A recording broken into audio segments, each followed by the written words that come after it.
To be perfectly clear, our top priority every single day is job creation. Today, there is no business more urgent than the business of creating jobs. I'm telling you tonight, we will meet this challenge.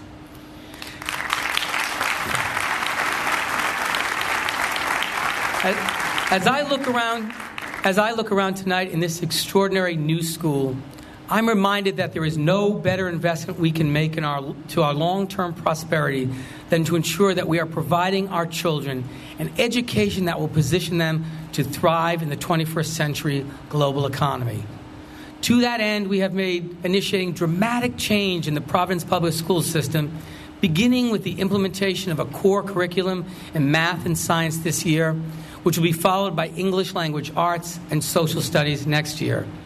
We've expanded the availability of advanced placement courses to include all of our high schools, and we've adopted new college and workforce-ready graduation requirements in order to prepare our students for the challenges and opportunities that lie ahead.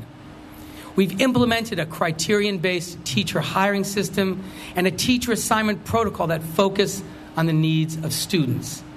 We're providing expanded professional development opportunities for teachers and providing extra attention to our students who need it. We're determined to continue to improve the quality of the school facilities through our Building a Legacy initiative to ensure the educational environment that every student, teacher, and administrator requires in order to do their best work.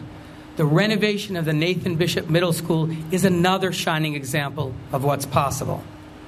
We're competing for millions of dollars in the race to the top federal funding that will accelerate the transformation of our school district to provide a top-quality 21st century education to each and every child in this city. This funding will support the reforms that we've already begun and will help to guarantee that an excellent teacher is in every classroom by investing in their professional development and long-term success. Our strong competitive standing in this application would not have been possible without the partnership of the Providence Teachers Union and the strong leadership of Union President Steve Smith.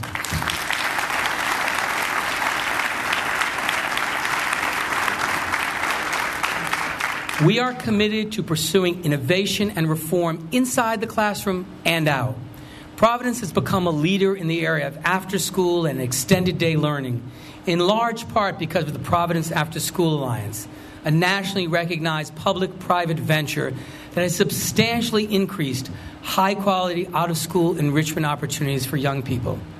We have brought in more than $8 million in new outside resources to support after-school programs.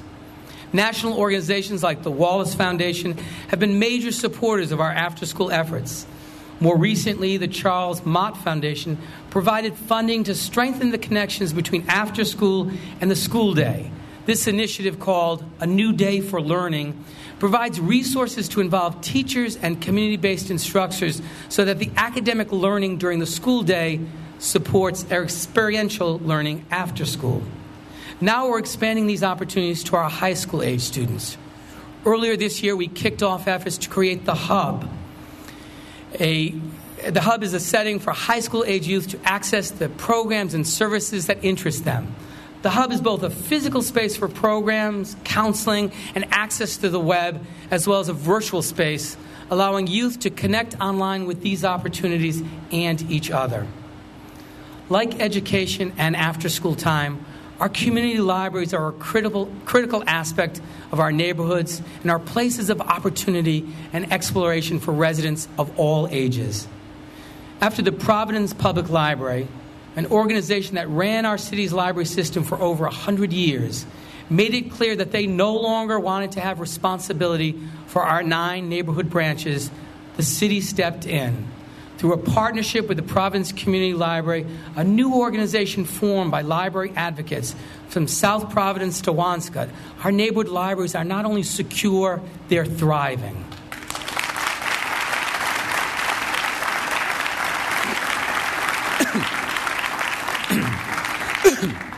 When I took office 7 years ago, the promise to the children in this city had been broken, as it had been for the families of these children for whom they hold so much hope.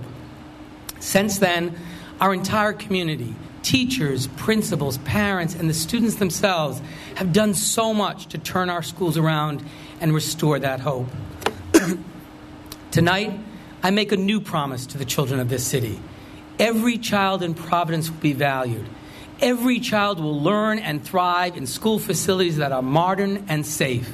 And every child will receive a first-class education from teachers who meet the highest standards. Every child will have the opportunity to grow and explore lots of enriching out-of-school activities that are supported by their community. Tomorrow begins right there in the classrooms of our schools, at the gyms of our recreation centers, and at our neighborhood libraries, in the questions our children ask and the answers they receive. So let's give them the right answer right now. Yes, we believe in you, and we are investing in you, and you are our future.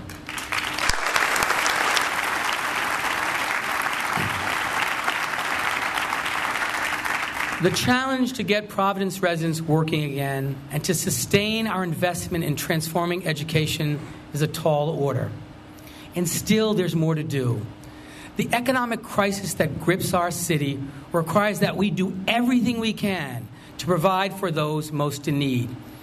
It requires that we redouble our efforts to point residents to every resource so they can sustain themselves in these incredibly hard times. I spend a lot of time in the neighborhoods of our city, talking and listening to folks who live and work here. I have walked down Cranston Street, where many businesses are hanging on by a thread. I've talked to a carpenter in the North End who hasn't had work in more than a year. I've had coffee in Elmhurst, where people racked by uncertainty about the future worry. I've spoken with parents on the South Side who are worried about whether their kids' neighborhood rec center will close. People are struggling. They're struggling to buy groceries, fighting to keep their homes. Their needs are urgent, and these problems are real. Government must be able to respond quickly to provide new and better ways to help. Tonight, I'm pleased to announce the creation of 4 Family Success Centers in Providence. These centers will ensure that Providence residents and their families have convenient access to the support they need. Support such as heating assistance, food stamps, job training and referrals, and financial counseling for families in need. These centers will also help people claim their valuable earned income tax credit and child care tax credits, which have helped more than 10,000 families in the last 7 years. Data shows that when families are connected to multiple integrated supports in workforce development, asset protection, or basic benefits, they have a better chance for success. The Family Success Centers will bring together resources and employ technology in a more integrated and effective system for our residents. These centers, which will be supported by the Annie E. Casey Foundation and the Rhode Island Foundation, will be open in the 4 corners of our city by early spring. These kinds of public-private partnerships are essential to keeping all of us moving forward as one community. And I want to take a moment to really thank the Casey Foundation and the Rhode Island Foundation for their early financial support for this really important initiative.